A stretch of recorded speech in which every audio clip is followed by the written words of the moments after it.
UKLO 1 year masters. No IELTS required up to 5 years visa. High visa success rate. మరి అతన్ని పట్టించుకొని నువ్వు ఇతన్ని ఎందుకు అంత ఇదిగా పట్టించుకుంటున్నావు అని. అతన్ని పట్టించుకున్నాడో లేదో నీకు తెలుసా? తెలియదు. ఎందుకు? కేశవ్ అనేది ఒక చిన్న క్యారెక్టర్ కాబట్టి ఆయన గురించి పట్టించుకున్నా పట్టించుకోకపోయినా పెద్ద విషయం ఎవరికి తెలియదు అది, అంటిల్ అండ్ అన్లెస్ ఎవరో కవర్ చేస్తే తప్ప. జానీ మాస్టర్ అనేట ఆయన ఒక రేంజ్కి ఎదిగాడు, పాన్ ఇండియా లెవెల్లో సినిమాలు చేస్తున్నాడు కాబట్టి ఆయనది మోతాదు పెద్దది కాబట్టి అందరికి తెలిసేలాగా వచ్చింది. అండ్ ఇప్పుడు వీళ్ళు అడగాల్సింది అల్లు అర్జున్ని కాదు, సాయి ధరమ్ తేజ్ని అడగాలి. ప్రణీత్ హనుమంతు ఏదో చేస్తే వెంటనే స్పందించావు కదా, నిన్ను చూసి మీతోళ్ళు కూడా స్పందించారు కదా, ఇప్పుడు ఏమైంది, ఇప్పుడు స్పందించవే అని చెప్పి ఈయన్ని అడగాలి. అంటే నీకు అది హెల్ప్ అవుతుంది అనుకుంటేనే స్పందిస్తావా, మామూలు విషయాలకు నువ్వు స్పందించావా అని ఇక్కడ అడగాలి. వీళ్ళు రాంగ్ గై దగ్గరికి వెళ్ళి రాంగ్గా అడిగారు. సో ఓవరాల్గా ఇది కేసు ఇంకా కొనసాగుతూనే ఉంటుంది. అండ్ ఝాన్సీ గారు ఎందుకు ఇనిషియేట్ తీసుకున్నారంటే ఫస్ట్ అది ఇక్కడే తెగుద్దేమో అనుకున్నారు, కానీ ఈమెకు జరిగిన అన్యాయము ఇక్కడ తెగొట్టేది కాదు. అండ్ వర్క్ అనే ఒక ఇదితో తను ఎప్పటి నుంచో శారీరకంగా మానసికంగా చిత్రవదకు గురై హింస పడుతూనే ఉంది. అండ్ ఇప్పుడు షేక్ జానీ పాషా మీద వీళ్ళు పెట్టినటువంటి కేసులు, అత్యాచారం కేసు పెట్టారు, బెదిరించాడు అనే కేసు పెట్టారు 506, గాయపరిచాడు అనే కేసు పెట్టారు. పెట్టాల్సిన కేసుల గురించి మర్చిపోతున్నారు. నువ్వు నెంబర్ 1 ఆ పిల్లని పనిలో పెట్టుకున్నప్పుడు తను ఒక మైనర్, నువ్వు పనిలో పెట్టుకున్నావు, నువ్వు అవకాశం ఇస్తే అది వేరే విషయం. ఆమె స్టార్ కిడ్ అయిపోతుంది, స్టార్ డాన్సర్ అయిపోతుంది, ఇంకేదో అయిపోతుంది. నువ్వు పనిలో పెట్టుకున్నావు, under you as an assistant కొరియోగ్రాఫర్గా పెట్టుకున్నావు నువ్వు. సో చైల్డ్ లేబర్ యాక్ట్ కింద చాలా తప్పది. నువ్వు ఆ పిల్లని అలా ఆ వయసులో నువ్వు పనిలో పెట్టుకోవడానికి వీల్లేదు. నెక్స్ట్ ఆమె మైనర్గా ఉన్నప్పుడే నువ్వు ఆమె మీద చెయ్యేసావు, ఇది ఫోక్సో యాక్ట్ కిందికి వస్తుంది. నెక్స్ట్ మతం మార్చుకుంటే కానీ పెళ్లి చేసుకోలేను అన్నావు, అది మళ్ళీ నీకు లవ్ జిహాద్ కిందికి వస్తుంది. ఇన్ని ఉన్నాయి ఇప్పుడు ఈయన మీద పెట్టాల్సినవి. సో వీళ్ళు రాంగ్ కేసులు పెట్టారు యాక్చువల్గా చెప్పాలంటే. అవి ఏవో పిచ్చి సెక్షన్స్, దాన్ని అవి పరిగణలోకి తీసుకోవాల్సిన అవసరం కూడా లేదు. ఎందుకంటే కోర్టులో ఈజీగా బెయిల్లో వచ్చేస్తాయి వాటికి. ఏదో రకంగా వీళ్ళు కష్టపడితే ఏదో ఏమన్నా చేస్తే కొంచెం పెద్ద లాయర్లు ఉంటారు కదా, తలపండిన లాయర్లు, అలా పెట్టుకుంటే వచ్చేస్తాయి కేసులు బెయిల్. కానీ ఇవి వీళ్ళ మీద పెట్టాల్సిన అసలు కేసులు అనమాట. సార్ ఇప్పుడు రాయబేరానికి అమ్మాయిని అప్రోచ్ అవుతున్నారని చాలామంది అంటున్నారు. ఆ అమ్మాయి కాకపోతే అమ్మాయి వెనక్కి తగ్గట్లేదు, ఏదో ఫేస్ టు ఫేస్ తెలుసుకుందానంటే చూస్తున్నారని అమ్మాయి చెప్తుందని చాలామంది అంటున్నారు. నిజంగా జానీ మాస్టర్ రాయబేరానికి అమ్మాయిని అప్రోచ్ అయ్యారు అంటే ఇండస్ట్రీలో పెద్దల్ని అమ్మాయిని అప్రోచ్ అయ్యి ఈ కేసుని బలవంతంగా కేసుని వాపస్ తీసుకోమని ఆ అమ్మాయిని చాలామంది ఫోర్స్ చేస్తున్నారని ఆరోపణలు వస్తున్నాయి. ఇది నిజమేనంటారా?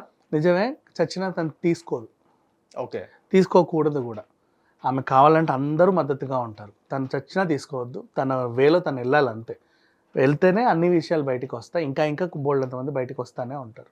సార్ ఇప్పుడు ఏంటంటే ఇప్పుడు జానీ మాస్టర్ వెనక ఎవరెవరు ఉన్నారు? పెద్ద తలకాయలు ఎవరైనా ఉన్నారు? ఎవడు ఉంటాడు? పెద్ద తలకాయలు, పనికిమాల తలకాయలు ఇవే ఉంటాయి, ఇంకెవరు ఉంటారు? ఆయన నాకు పొలిటికల్ సపోర్ట్ ఉంది తెలుసా, నాకు ఇండస్ట్రీలో పెద్ద తలకాయలు సపోర్ట్ ఉంది తెలుసా అని చెప్తున్నాడు కదా, ఆ తలకాయలే ఉంటారు. సార్ ఇంకోటి ఏంటంటే పొలిటికల్ యాంగిల్ వైపు ఇప్పుడు జానీ మాస్టర్ గారు జనసేన పార్టీలో ఉన్నారు కాబట్టి ఇప్పుడు ఆయనకి జనసేన పార్టీకి ప్రత్యర్థి ఎవరంటే ఇప్పుడు వైఎస్ఆర్సీపీ అని చెప్పుకోవచ్చు. అండ్ ఇంకోటి ఏంటంటే వైఎస్ఆర్సీపీ వాళ్ళు కావాలని ఒక అమ్మాయిని టార్గెట్ చేసి అమ్మాయిని జానీ మాస్టర్ వైపు నెట్టారని చాలా మంది ఆరోపణలు వస్తున్నాయి. ఇంకోటి ఏంటంటే ఇండస్ట్రీలో ఇంతమంది కొరియోగ్రాఫర్ ఉండగా జానీ మాస్టర్ని ఎందుకు టార్గెట్ చేశారు?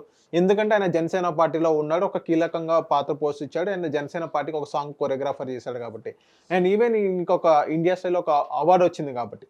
సో అందుకని జానీ మాస్టర్ని టార్గెట్ చేశారని చాలా మంది అంటున్నారు. ఇది నిజమేనంటారా? ఇంత బతికి జానీ మాస్టర్నే టార్గెట్ చేయాలి వీళ్ళు. జనసేన పార్టీలో వాడు ఎంత, ఆఫ్టర్ ఆల్ పార్టీ గురించి మాట్లాడుకుందాం సరే, ఇండస్ట్రీలో కొరియోగ్రాఫర్గా ఆయన పెద్ద ఏదో ఉన్నాడులే పొజిషన్లో, అలా తీసుకుంటే దిగ్గజమే. జనసేన పార్టీని టార్గెట్ చేయాలంటే వీడెవడనో టార్గెట్ చేయాలంటే వాడు ఎంత, అసలు పార్టీకి వాడు ఎంత, ఆఫ్టర్ ఆల్ అంటే పవన్ కళ్యాణ్ ఎమ్మెల్యే కాదు, ఓ కార్యకర్త కాదు, మహా అంటే ఓ పాట రాసి 2 గంతులు వేసి తిరిగాడు అంతే, దట్స్ ఆల్. టార్గెట్ చేయండి పవన్ కళ్యాణ్ టార్గెట్ చేయొచ్చు, పవన్ టార్గెట్ చేయడం పెద్ద రిస్కా? ఆయన టార్గెట్ చేయడం చాలా పెద్ద రిస్క్ అనుకుంటే వెనకాల ఎవడో టార్గెట్ చేయండి నువ్వు అన్నట్టు చేయొచ్చు. పవన్ టార్గెట్ చేయడం పెద్ద రిస్కా? పెద్ద విషయమా చెప్పు? ఆయన మీద కూడా బోల్డెన్ ఎలిగేషన్లు ఉన్నాయి. మరి అట్లాంటప్పుడు డైరెక్ట్ పూనం కవర్తోనే వీళ్ళు మంతనాలు జరిపి పవన్ కళ్యాణ్ మీద అటాక్ చేయించవచ్చు కదా. అడ్రస్ లేని ఒక అమ్మాయిని తీసుకొచ్చి ఆమెను హైలైట్ చేసి ఇంకో అడ్రస్ లేనివాడు మీదకి పంపడం ఎందుకు? అవసరం ఏంటి? సింపుల్గా చెప్పాలి అంటే ఆల్రెడీ లైమ్ లైట్లో ఉన్న పూనం కౌర్తో వాళ్ళు మంతనాలు చేయొచ్చుగా, ఆమె కూడా సహకరిస్తుంది. ఆమె ఎలాగో ఎంత కాదనుకున్న ఖరాఖండిగా పవన్కి యాంటీయే కదా. అది పనికి మాలిన ఆలోచనలు ఇవన్నీ, ఊరికే అలా పెడతారు అంతే తప్ప జస్ట్ ప్రతి విషయం జరిగింది ఏదో విషయంలో దీని మీద కూడా బురద చల్లితే సరిపోతుంది అన్నట్టుగా జరిగిన చర్య ఇది అంతే.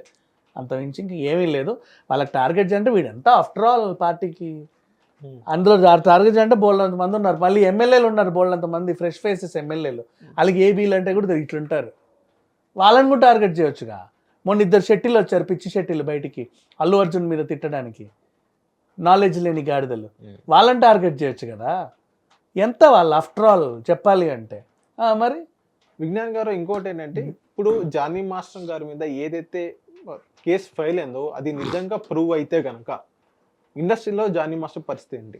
ఇప్పుడే జానీ మాస్టర్ పరిస్థితి ఇప్పుడే చెప్తా. ఆల్రెడీ సస్పెండెడ్ ఫ్రమ్ కొరియోగ్రాఫర్స్, తను ఇంకా సినిమాలు చేయడు, ఇక మీద అవకాశాలు కూడా ఉండవు, ముఠాముళ్ళ సర్దుకొని వెళ్ళిపోవాల్సిందే. ఇప్పుడే ప్రూవ్ అయినా కాకపోయినా ఇప్పుడే వెళ్ళిపోవాల్సింది. అంటే ఇంకా ప్రూవ్ అవ్వలేదు కదా, ప్రూవ్ అవ్వలేదు అంటే మా చట్ట ప్రకారం ప్రూవ్ అవడానికి టైం పడుతుంది. ఇప్పుడు ఆ 2015లోనే ఒక పిల్లని గోకితే 2019కి వచ్చింది అది శిక్ష. అంటే ఆయన చేయనట్ట ఆ 3 ఏళ్ళు 4 ఏళ్ళు ఆయన ఏం చేయనట్ట, ఆయన నిర్దోష? అట్లా ఏం లేదు. ఈ పిల్ల వైపే అందరూ ఉన్నారు, తను చేశాడు 100% ఇది, తనకి శిక్ష పడుద్ది. అండ్ ఇక వీడి గురించి ఇక్కడ నుంచి ఇండస్ట్రీలో కూడా ఎవడు మాట్లాడుకోడు. ఫస్ట్ మాస్టర్ అనే పదాన్ని కూడా తీసేయండి, షేక్ జానీ పాషా గురించే మాట్లాడుకోండి. వీడి గురించి ఇంక ఇండస్ట్రీలో ఎవడు కూడా మాట్లాడుకోడు, ఆ స్థాయిలో కూడా ఉండడు. ఇంకా ఇట్లాంటి వాళ్ళని బోల్డంత మందిని బయటికి తీసే పనిలోనే ఉన్నారు అందరూ. ఇంకా అమ్మాయిలు బయటికి రావాలి, మిగతా వీళ్ళ విషయాలు కూడా చెబితే ఇంకెంతమంది బయటకు వస్తారో చూడాలి.